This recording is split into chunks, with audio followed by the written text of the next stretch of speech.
6.15 남북 공동선언 20주년인 오늘 문재인 대통령은 지금의 남북 관계가 또다시 멈춰져서는 안 된다며 낙관적인 신념을 갖고 평화와 통일의 길로 나아가야 한다고 강조했습니다. 조금 전에 진행된 수석 보좌관 회의에서 밝힌 내용인데요. 청와대 취재기자 연결합니다.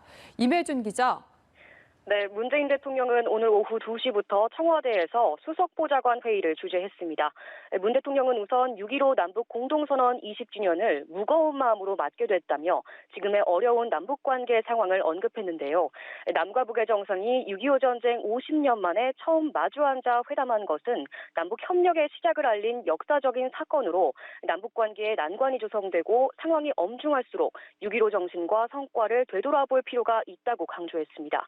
그러면서 구불구불 흐르더라도 끝내 바다로 이어지는 강물처럼 남과 북은 낙관적 신념으로 화해와 평화 또 통일의 길로 한 걸음씩 나아가야 한다고 말했습니다. 특히 김정은 위원장과 함께 8천만 결의 앞에서 했던 한반도 평화와의 약속을 뒤로 돌릴 순 없다며 정부는 4.27 판문점 선언과 9.19 평양 공동선언의 남북 합의 이행을 위해 끊임없이 노력할 것이고 또 북한도 소통과 협력으로 함께 풀어나가길 바란다고 덧붙였습니다.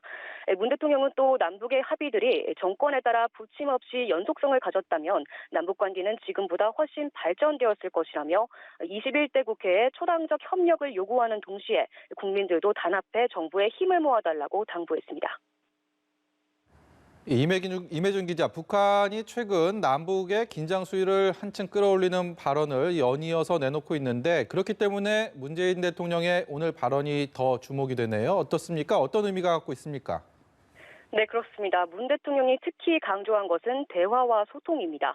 최근 북한이 연일 대남 비난 담화를 발표하면서 긴장감을 끌어올리고 있는 가운데 문 대통령이 대북 메시지를 낸 건 이번이 처음인데요. 북한의 남북 대화의 길에서 벗어나지 말라는 당부와 함께 정부는 정부로서 민족 문제인 남북 합의 이행을 위해 최선을 다하겠다는 메시지를 강조하고자 한 것으로 해석됩니다. 북한은 지난 4일 김여정 노동당 제1부부장의 대북 전단 살포 비난 담화를 시작으로 연일 남측에 위협적인 말들을 쏟아내고 있는데요.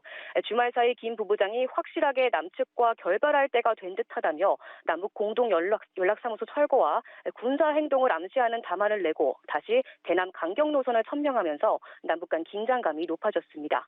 청와대는 김 부부장의 담화 발표 3시간 만에 NSC 상임위원회를 개최하고 긴급 현안 점검 회의를 했는데 그 결과는 공개하지 않으면서 신중한 기조를 이어왔습니다. 지금까지 청와대에서 전해드렸습니다.